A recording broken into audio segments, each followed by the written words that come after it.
Assalamualaikum warahmatullahi wabarakatuh. Di sini saya perwakilan dari kelompok 1 ingin menyampaikan hasil diskusi kelompok kami, yaitu tentang SDM dan job design. Sebelum masuk ke pembahasan, saya akan memperkenalkan kelompok saya terlebih dahulu, yaitu kelompok 1. Yang pertama ada Nur Aji Dewi Lestari, yang kedua saya sendiri Pradipa Marehan, yang ketiga ada Putri Lilis Maesaroh, yang keempat ada Retno Dwi Saputri, dan yang kelima ada Solihatun. Selanjutnya kita akan masuk ke pembahasan. Ada 3 pembahasan, yaitu perencanaan tenaga kerja, yang kedua ada desain pekerjaan, yang ketiga ada standar tenaga kerja. Pembaca materi yang pertama akan disampaikan oleh Mbak Solihatun. Perencanaan tenaga kerja. Stabilitas tenaga kerja adalah cara menentukan kebijakan karyawan yang berkaitan dengan stabilitas tenaga kerja, jadwal kerja, dan aturan kerja. Kebijakan stabilitas tenaga kerja. Kebijakan tenaga kerja berkaitan dengan jumlah karyawan yang dipelihara oleh sebuah organisasi pada suatu waktu tertentu. Terdapat 2 kebijakan dasar yang berkaitan dengan stabilitas. 1. Ikut permintaan dengan tepat. Dengan mengikuti permintaan secara tepat akan menjaga biaya tenaga kerja langsung yang terkait dengan produksi, tetapi akan menimbulkan biaya yang lain. 2. Menjaga jumlah karyawan konstan. Dengan mempertahankan jumlah karyawan konstan, berarti perusahaan mempertahankan karyawan yang terlatih dan menjaga biaya perekrutan, pemberhentian, dan pengangguran menjadi minimum. Pergolongan tenaga kerja. Banyak organisasi memiliki pergolongan tenaga kerja dan peraturan kerja ketat yang menyatakan siapa yang tepat mengerjakan apa, kapan mereka dapat mengerjakan. Hal seperti ini merupakan hasil dari adanya tekanan serikat kerja, pergolongan kerja, dan peraturan kerja membatasi fleksibilitas karyawan dalam pekerjaan yang akan mengurangi fleksibilitas fungsi operasi. Oleh karena itu, semakin besar fleksibilitas perusahaan untuk mempekerjakan dan menentukan jadwal kerja, maka perusahaan akan semakin efisien dan cepat tanggap. Desain pekerjaan. Rencana kerja. Job design menetapkan tugas-tugas yang terkandung dalam suatu pekerjaan bagi seorang atau sebuah kelompok. Terdapat 5 komponen rancangan kerja, yaitu 1. Spesialisasi pekerjaan. 2. Estimasi pekerjaan. 3. Komponen psikologis. 4. Tim yang mandiri. 5. Motif dan sistem insentif. Spesialisasi tenaga kerja. Spesialisasi tenaga kerja. Pentingnya tenaga kerja sebagai sebuah variabel manajemen dikaitkan pada ekonomi.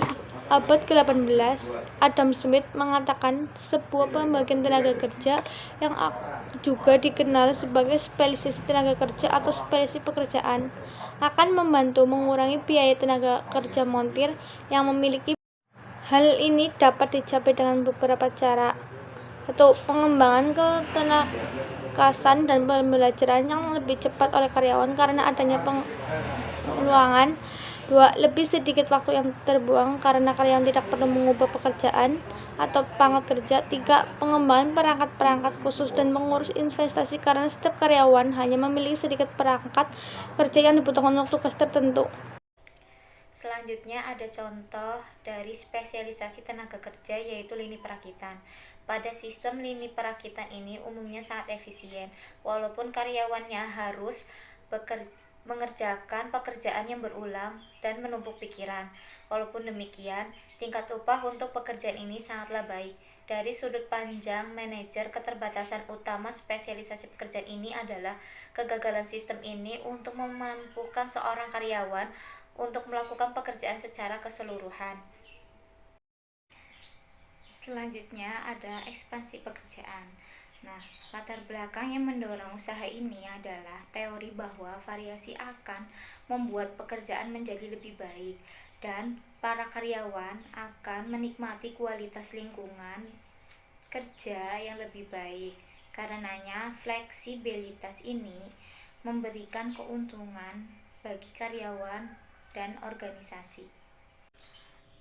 Pekerjaan dimodifikasi dalam beragam cara, seperti pendekatan pertama adalah Pemekaran pekerjaan yang terjadi di saat tugas yang ditambahkan membutuhkan keahlian yang sama pada pekerjaan yang sekarang.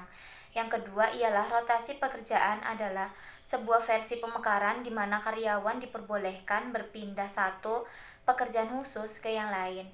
Pendekatan selanjutnya ialah pengayaan pekerjaan yang menambahkan perencanaan dan pengendalian pekerjaan.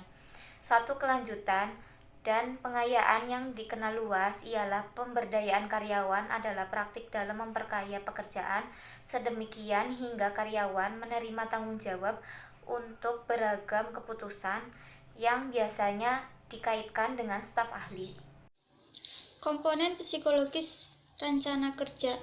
Sebuah strategi sumber daya manusia yang efektif juga membutuhkan pertimbangan komponen psikologis dari rancangan kerja. Ada 5 sifat yang harus mencakup pekerja. Yang pertama, keragaman keahlian. Yang kedua, identitas pekerjaan. Yang ketiga, makna pekerjaan. Yang keempat, otonomi. Dan yang kelima, umpan balik. Tim-tim yang mandiri. Tim mandiri yaitu sekelompok orang yang diberdayakan dan bekerja sama untuk meraih suatu tujuan yang sama. Tim ini dapat dikelola untuk tujuan jangka panjang atau jangka pendek.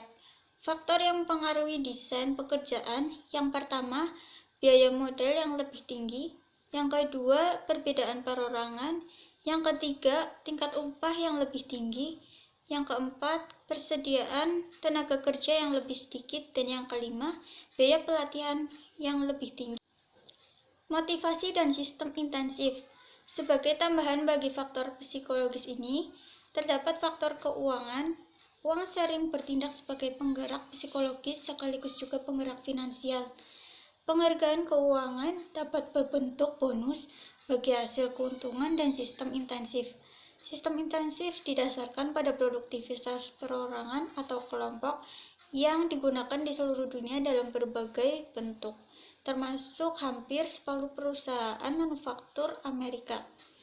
Intensif produksi sering mensyaratkan karyawan untuk memproduksi atau atas standar yang telah ditentukan. Ergonomi dan lingkungan kerja. Ergonomi berarti ilmu tentang kerja. Metode kerja dikembangkan oleh Friedrich W. Taylor. Dia mengemukakan pentingnya pemakaian cara-cara ilmiah dalam pemecahan masalah manajemen operasi. Selain itu, manajer operasi tertarik untuk membangun hubungan yang baik antara manusia dengan mesin. Studi mengenal hubungan ini dikenal dengan istilah ergonomi. Analisis metode. Yang pertama yaitu metode simplikasi pekerjaan. Jadi, melalui metode ini, pekerjaan yang sudah tersusun akan disederhanakan. Teknik ini kemudian akan mengarah ke peningkatan spesialisasi pekerjaan. Yang kedua yaitu metode perluasan kerja.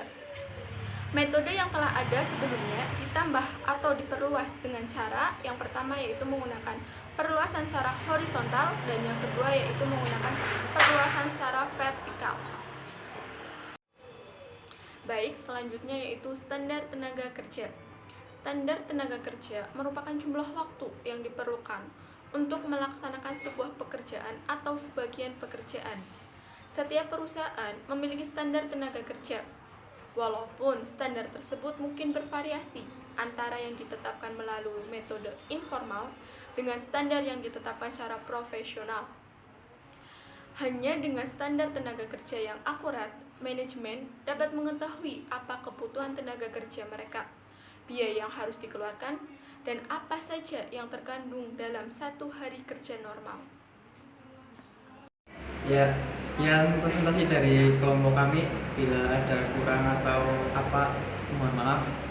Wassalamualaikum warahmatullahi wabarakatuh.